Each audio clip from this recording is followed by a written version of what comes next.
Hello medicos, welcome to Medic Talks. So आज से हम एक नई सिस्टम स्टार्ट कर रहे हैं and this is respiratory system. तो रेस्पिरेटरी सिस्टम के कंटेंट्स एंड ऑर्गन कौन कौन से हैं, ये होम्योस्टेसिस में कैसे हमें हेल्प करते हैं, रेस्पिरेशन कंट्रोल कैसे होता है, ट्रांसपोर्ट ऑफ गैसेस कैसे होता है और क्या मैकेनिज्म इन्वॉल्व है रेस्पिरेटरी सिस्टम में, उसके बारे में हम डिटेल में बात करेंगे। तो रेस्पिरेशन जो वर्ड है वो लैटिन वर्ड रेस्पिरे से डिराइव हुआ है, जिसका लिटरल मीनिंग होता है टू ब्रीथ।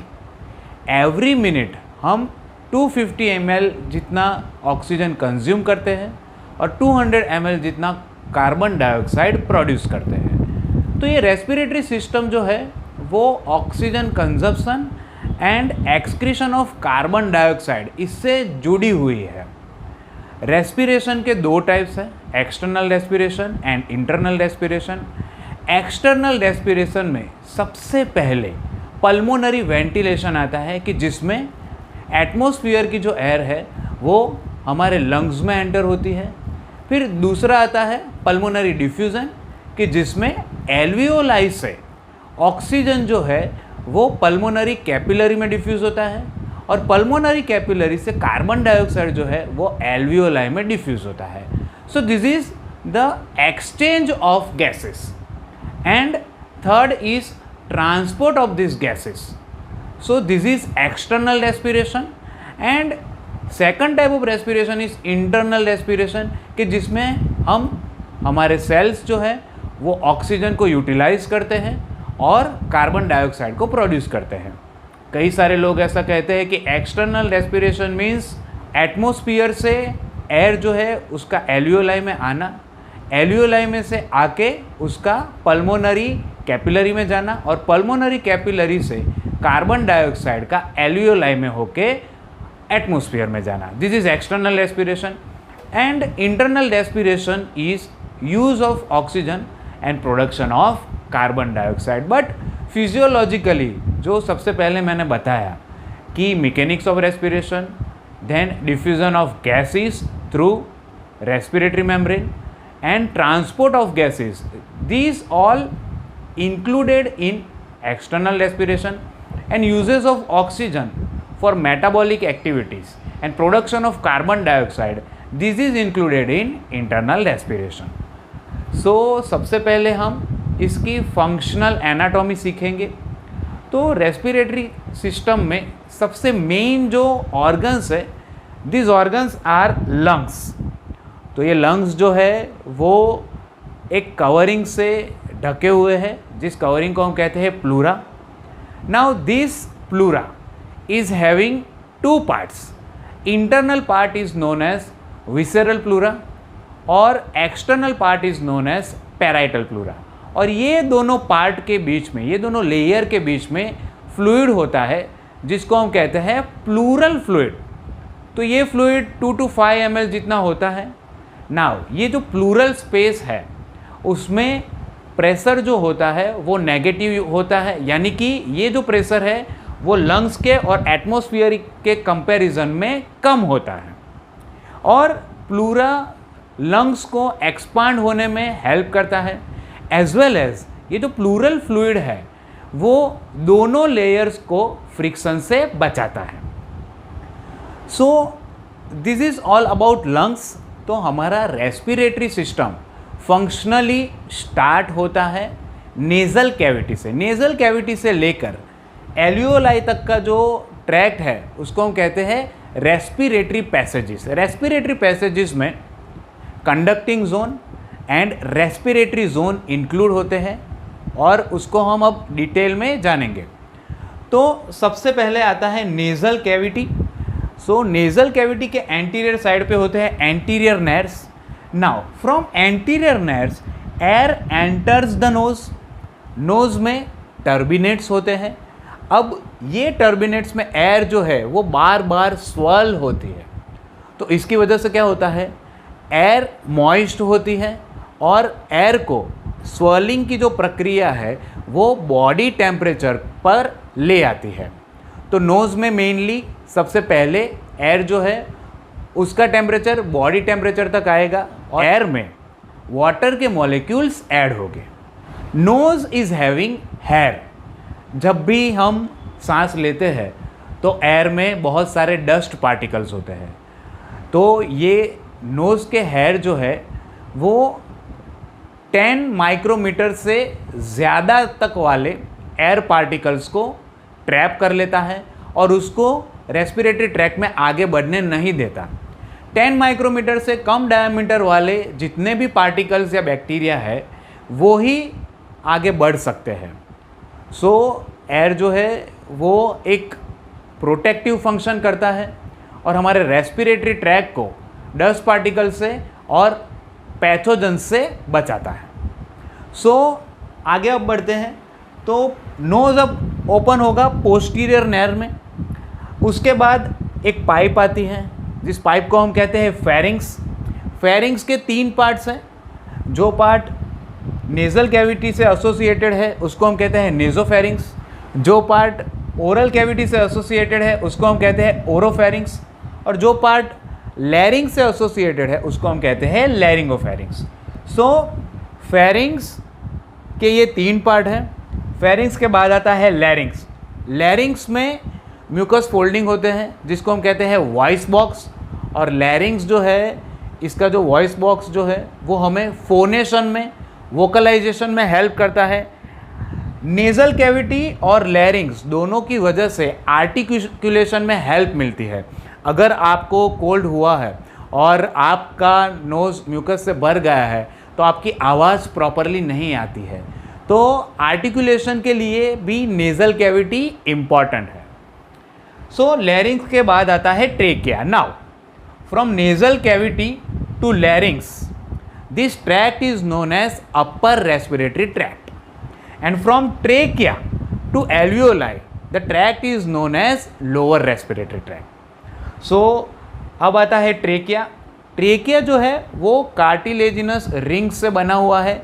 ये जो रिंग्स है वो पूरा कंप्लीट नहीं होती है, उसके पोस्टीरियर पार्ट में स्मूथ मसल्स होते हैं।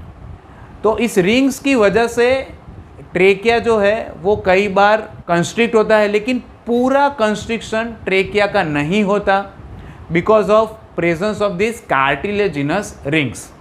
Now this trachea will divide in 2 main bronchi, right principal bronchus and left principal bronchus. और ये जो ब्रोंकाई है वो राइट लंग में और लेफ्ट लंग में एंटर होते हैं और तब जाके बहुत सारी ब्रांचेस वो देते हैं, क्रिएट करते हैं। जो राइट प्रिंसिपल ब्रोंकस है वो लेफ्ट प्रिंसिपल ब्रोंकस से थोड़ा वर्टिकली पोजीशनड है। तो जब भी कोई फॉरेन पार्टिकल जैसे कि पीनट अगर हमारे रेस्पिरेटरी ट्रैक में चला जाता है तो वो generally right side of lung में लॉज होता है। So nasal cavity, pharynx, larynx, trachea. अब ट्रेकिया से हम बात करेंगे ट्रेकियोब्रोंकियल ट्री की। सो ट्रेकिया से स्टार्ट करके एल्वियोलस तक जो ट्रैक्ट है वो 23 जनरेशन में डिवाइड होता है और इसके साथ साथ जो भी ट्रैक्ट है उसका डायमीटर कम होता जाता है और एयर फ्लो जो है उसका जो वेलोसिटी है वो भी कम होने लगती है। लेकिन इसकी वजह से क्या होता है कि जो क्रॉस सेक्शनल एरिया है वो बढ़ता जाता है। ट्रेकिया में ये क्रॉस सेक्शनल एरिया है 2.5 centimetre square, whereas in respiratory bronchiole it is 11,800 centimetre square. तो आगे जाके ये हमें बहुत ही ज़्यादा क्रॉस सेक्शनल एरिया प्रोवाइड करने वाला है और इसी की वजह से इतना डिवीज़न हुआ है। तो 23 जनरेशन में क्या क्या इंक्लूड होता है उसके बारे में हम बात करेंगे। So trachea is demarcated as generation 0। Right and left main bronchus और principal bronchus are demarcated as first generation. Then the lobar bronchus is demarcated as second generation. Then segmental bronchus is demarcated as third generation. और इसके बाद बहुत सारा division होता है और जब इसका डायामीटर 1 मिलीमीटर जितना होता है तो उसको हम कहते हैं terminal bronchiole. Terminal bronchiole is 16th generation.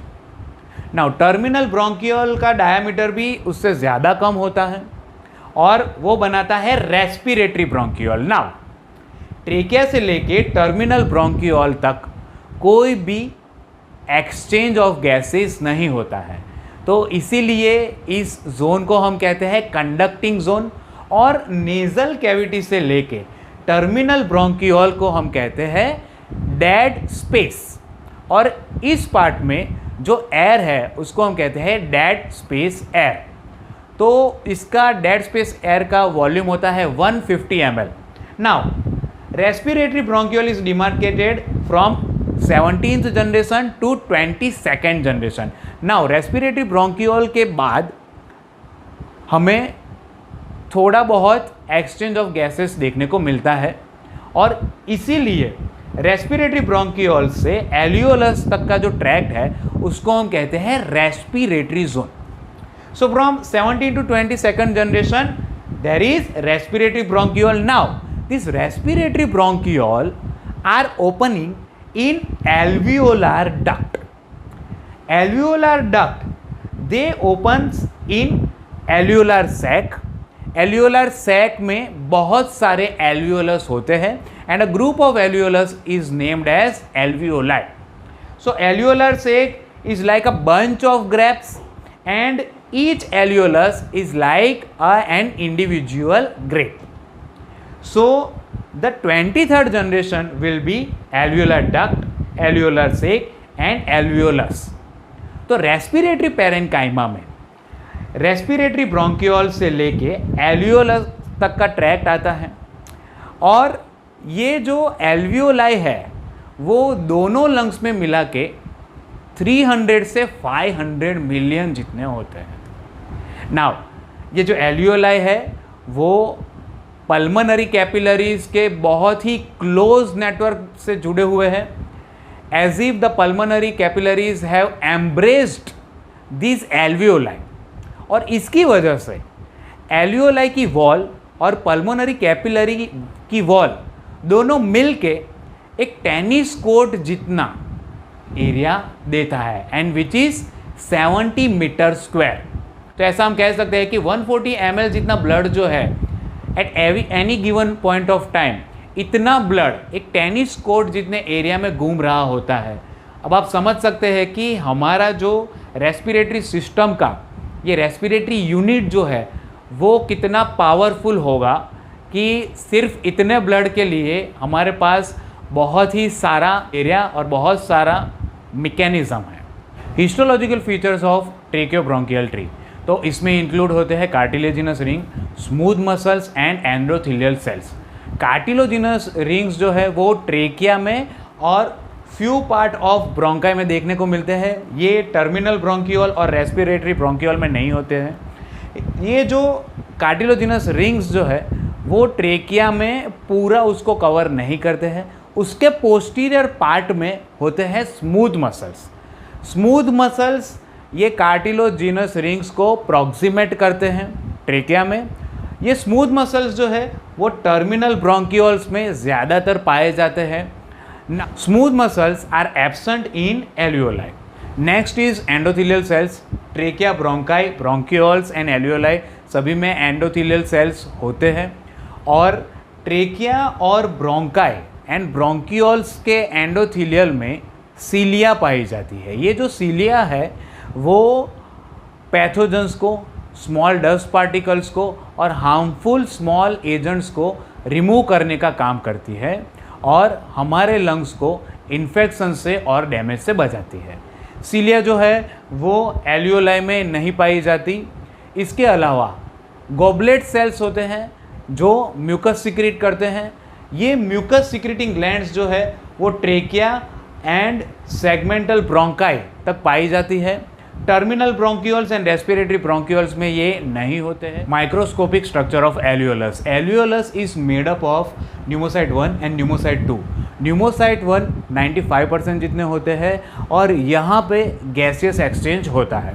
न्यूमोसाइड 2 5% जितने होते हैं, और न्यूमोसाइड 2 जो है वो सर्फेक्टेंट को सिक्रीट करते हैं। सर्फेक्टेंट जो है वो हमें रेस्पिरेशन में हेल्प करता है, जो हम आगे के चैप्टर में पढ़ेंगे।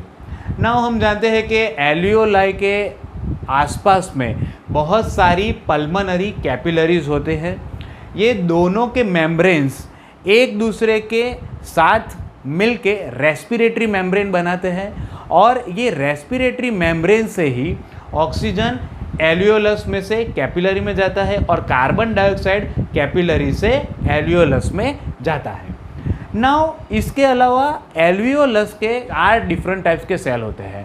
First is pulmonary alveolar macrophage which are the largest phagocytic cells. Second is amine precursor uptake and decarboxylation cells. ये जो सेल्स है वो बायोलॉजिकल एक्टिव पेप्टाइड्स को स्टोर एंड सीक्रेट करते हैं, जैसे कि vasoactive intestinal peptide, substance P etcetera. Then mast cells के जिसमें हिपेरिन होता है, हिस्टामाइन होता है, और जो एलर्जिक रिएक्शन में हेल्प करता है।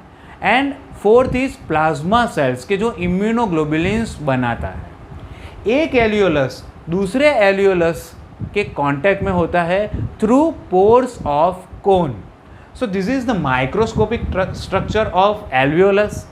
Now the blood supply of pulmonary tissue, तो जो कंडक्टिंग जोन है उसको सिस्टेमिक सर्कुलेशन की ब्रोंकियल आर्टरी सप्लाई करती है, और ये रेस्पिरेटरी जोन में डीऑक्सीजनेटेड ब्लड आता है through pulmonary circulation.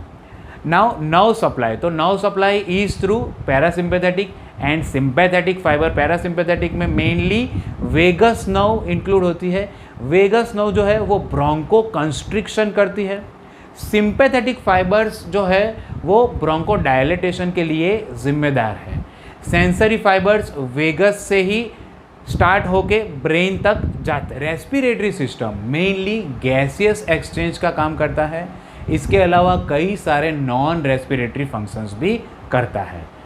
Vocalisation, phonation की हमने बात की थी। अब हम बात करेंगे डिफेंस प्रोवाइडेड बाय लंग्स। तो जो ब्रोंकियल सिक्रीशन है उसमें इम्यूनोग्लोबुलिन ए होता है कि जो रेस्पिरेटरी ट्रैक को इन्फेक्शन से बचाता है। सीलिया जो है वो एस्केलेटर एक्टिविटी से रेस्पिरेटरी ट्रैक्ट स्पेशली एल्वियोलाई को डस्ट पार्टिकल और पैथोजन से बचाता है। पल्मोनरी एल्वियोलर मैक्रोफेज जो है वो पैथोजन्स को फेगोसाइट कर जाता है। एंटीजन्स को लिम्फोसाइट के आगे प्रेजेंट करके एंटीजन प्रेजेंटिंग सेल्स के तौर पे काम करता है। और ये जो ट्रैक्ट है उसमें वेगस के नर्व एंडिंग्स होते हैं जो इरिटेंट रिसेप्टर के बतौर काम करते हैं और केमिकल मैकेनिकल इरिटेंट को वो रिमूव करते हैं। पल्मोनरी सर्कुलेशन जो है वो लेफ्ट वेंट्रिकल के लिए कई बार रिजर्वायर का काम करता है। लेफ्ट वेंट्रिकुलर आउटपुट जब बढ़ जाता है तो temporarily pulmonary circulation left ventricle को ब्लड सप्लाई प्रोवाइड करता है। इसके अलावा पल्मोनरी सर्कुलेशन की हेल्प से बहुत सारे क्लॉट्स, कैंसर सेल्स जो है वो रिमूव होते हैं, फिल्टर हो जाते हैं। देन अगर एल्वियोलाई में पानी भर गया है, फ्लूइड भर गया है, इडिमा हो गया है, तो पल्मोनरी कैपिलरीज की हेल्प से वो रिमूव हो सकता है। हम जानते हैं कि पल्मोनरी कैपिलरी में हाइड्रोस्टेटिक प्रेशर कम होता है। लो हाइड्रोस्टेटिक प्रेशर की वजह से एल्वियोलस से जो फ्लूइड है वो पल्मोनरी कैपिलरी में चला जाता है और रेस्पिरेशन की जो प्रक्रिया है, रेस्पिरेशन का जो ट्रैक है वो मेंटेन रहता है। इसके अलावा बहुत सारी ड्रग्स हम इन्हेलेशन में देते हैं, क्योंकि ये सारी जो ड्रग है जैसे कि एनेस्थेटिक एजेंट्स, ब्रोंकोडायलेटर एजेंट्स, ये जो ड्रग्स है वो एल्वियोलाई और पल्मोनरी कैपिलरी का मेम्ब्रेन जो है वो इजीली क्रॉस कर सकते हैं। नाउ मेटाबॉलिक फंक्शन, सो लंग्स में सर्फेक्टेंट बनता है जो रेस्पिरेशन के लिए बहुत ही इंपॉर्टेंट है। लंग्स में एंजियोटेंसिन कन्वर्टिंग एंजाइम बनता है जो एंजियोटेंसिन 1 को एंजियोटेंसिन 2 में कन्वर्ट करता है, कि जिसका ब्लड प्रेशर मेंटेन करने में बहुत ही मेन फंक्शन है।